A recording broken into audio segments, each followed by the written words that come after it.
Hello guys, bali nagbabalik na naman tayo upang ituro sa inyo kung paano magbuo ng makina ng Badja CT100.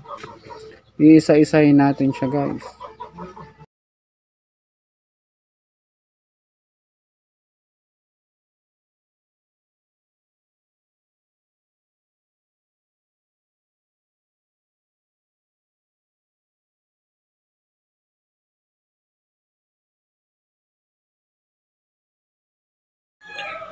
Yan guys, bali ang una nating bubuuin ay ang ating transmission. Ituturo ko rin sa inyo kung paano magbuo ng transmission para alam nyo rin kung paano siya binubuo. Bali sasabihin ko muna sa inyo kung anong mga function niya. Ito nga pala ang ating first gear o primera. Ito ang ating second gear o segunda. Ito nga pala ang ating third gear o tercera. Ito nga pala ang ating fourth gear o kwarta.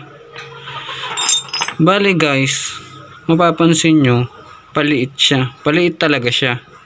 Naiba lang ang second gear. Kasi itong second gear, kaya siya maliit, yung kapartner niya is output shaft. Bali ito ang kanyang kapartner, output at second gear. Yan, bali siya magkapartner, parang kaya pwede siyang ito, kaya paliit na siya. Yan guys, paliit na siya. Bali ito lang ang tinatawag nating second gear kasi ito ang ating output. Yan guys, ito ang ating tinatawag na output shaft, kapartner ng second gear. Bale, ito naman ang ating input shaft.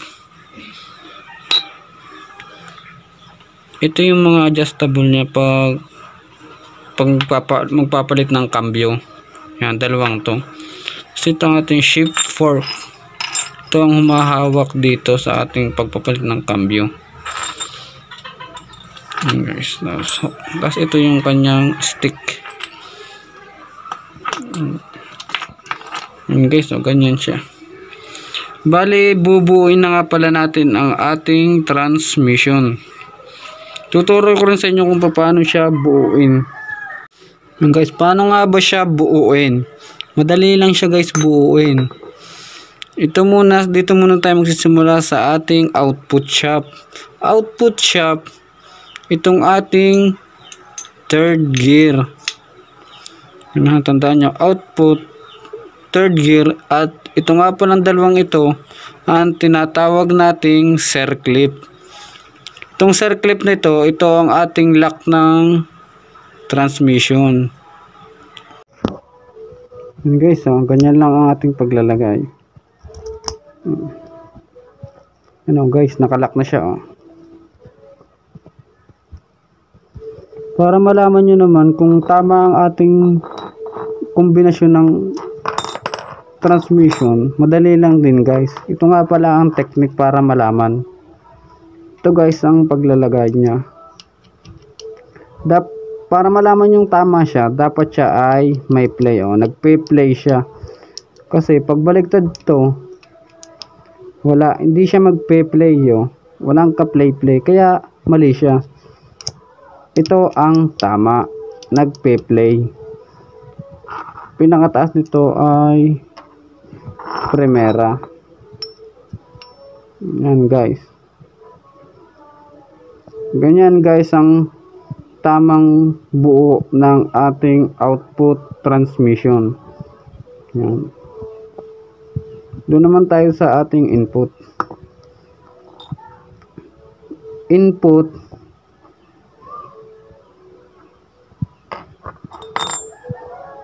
fourth gear.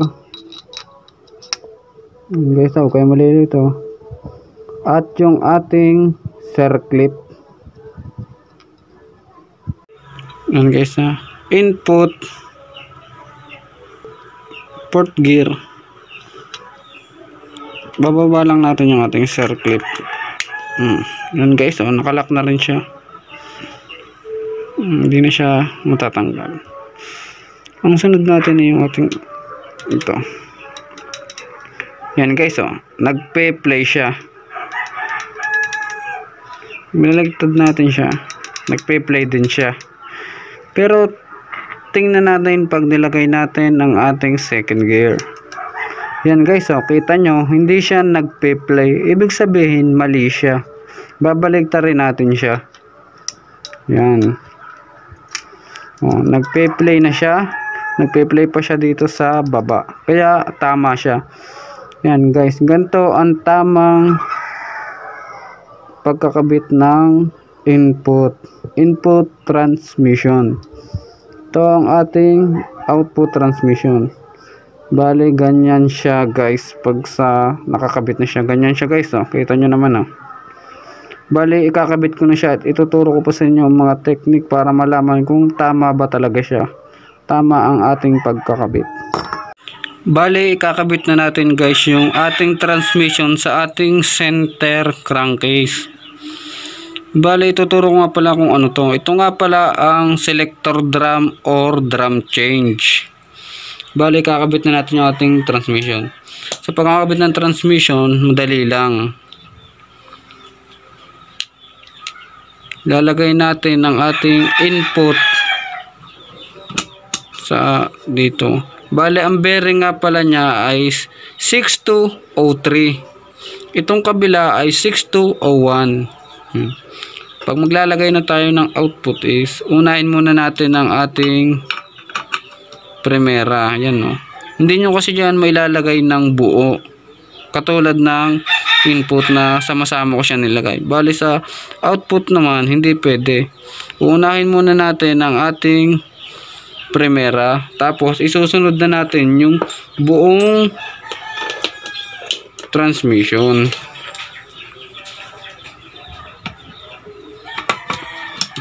Yan guys, oh. Yan, oh. Ganyan lang siya guys. Susunod na natin ang ating shift fork.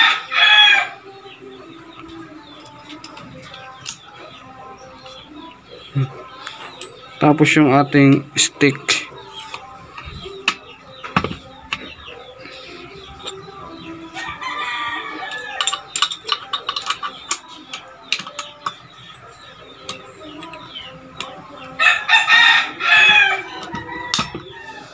Yan guys, so, kita nyo naman buo na siya. Bale may technique din dyan ng pag-check. Ito ang ating neutral, nakaharap sa taas. Ito kasi ang ating indicator neutral, yung bilog na to. Kaya pag neutral nga pala guys, yan, hawakan nyo yung input at iikot ang output. Hindi siya naikot. Ito ha, itong taas na to, hindi siya naikot pag siya ay neutral. Ano, ligaw siya. Pag pinremera natin siya, yan primera, first gear, yan, naikot na siya. Kasi ito, konektado to sa ating housing.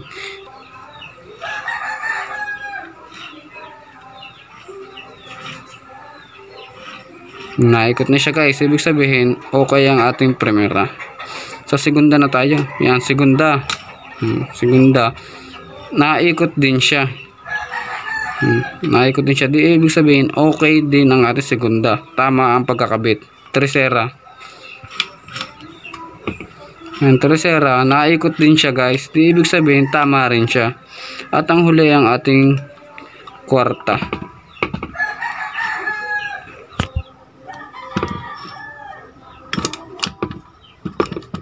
Yan, kwarta guys, naikot din siya. Naikot siya guys. Kaya okay ang ating pagkakabit ng ating transmission. Dito nyo lang siya mache-check. Ibig sabihin kada kambyo dapat naikot siya, kasamang umiikot ang ating input. Pero pag neutral is ligaw siya. Yan, neutral, ligaw siya guys, oh. Hindi siya naikot. Yan guys, alam nyo na guys kung paano magbuo ng transmission. Bali bubuuin na natin ang ating buong gitna. Kukunin ko lang ang ating segunyal crankshaft. At ang ating kabilang transmission bearing naman ay 6203. At saka ito ang tinatawag nating stick bearing or needle bearing. Isa pa nga pala tayo guys na hindi na isama. Ito nga pala ay ang ating special washer. Hindi natin siya naisama kanina. Ang special washer is dito natin siya ilalagay yan. Sa may taas ng second gear. Yung special washer. Tapos dito na tayo sa ating segunyal or crankshaft. Ito nga pala ang ating crankshaft or segunyal. Tapos ito ang ating tinatawag na connecting rod ito. Tapos ito ang kanyang side bearing. Bali ang sukat ng ating side bearing is 6304. Bali tatanggalin muna natin yung isang bearing. Lalagay natin tong bearing na to dito. Lalagay natin ang bearing dyan.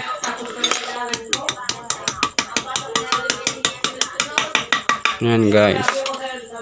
Tapos lalagay na natin ang ating crankshaft. Ganyan guys ang technique sa paglalagay para mas madali nyo siyang mailagay. Diba guys? Easy lang siya.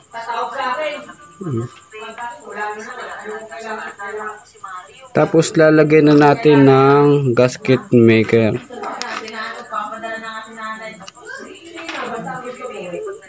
Bale yan guys, nilagyan ko na nga pala siya ng gasket maker.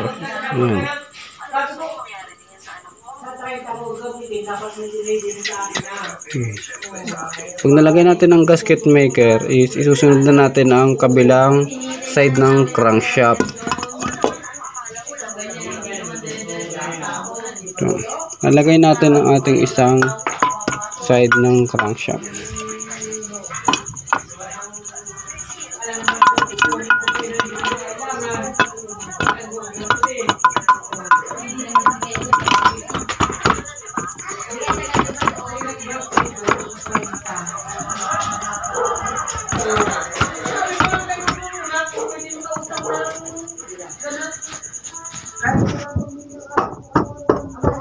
Guys, tingnan nyo naman pinaikabit na natin siya. Fit na siya. Bali, sunod nating ilalagay is ating mga tornilyo. Bali guys, kita nyo guys, ang dumi pa ng ating makina. Ituturo ko rin kasi sa inyo kung paano siya i-restore at ibabalik sa dati. Kaya hindi ko muna siya, pagbuo na kasi siya, mas madali siyang linisin ng buo. Makikita nyo kung paano natin siya i-restore at paano siya gaganda ulit. At babalik na parang bago. Ayan guys, buo na nga pala ang ating center engine. Buo na yung pinakagitna ng ating motor. Ayan guys. Huwag nyo nang pansinin guys yung dumi kasi ipapakita ko rin sa inyo sa huling bahagi ng ating pagbibideo dito ang paglilinis at pagre-restore ng ating makina. Bali, susunod natin is sa clutch. Sa clutch naman tayo, tapos sa kabila magneto, tapos sunod yung ating head. Yan. Bali ngayon, ito muna ang ating ibibidyo para step by step tayo sa pagbubuo. Ito muna, ang inuna ko kasi is ang ating center engine or transmission crankshaft. Kaya abangan nyo pa ang ating susunod na videos para alam nyo na kung ano ang ating makina, kung paano siya buuin at paano siya nagpa-function. Subscribe na kayo sa ating channel guys at madami pa kayong makukuhang idea at tutorial. Halos buong makina i-demo ko yan sa inyo lahat isa-isa, kaya baka kayo mismo kaya nyo nang bumuo ng isang motor ng Badja.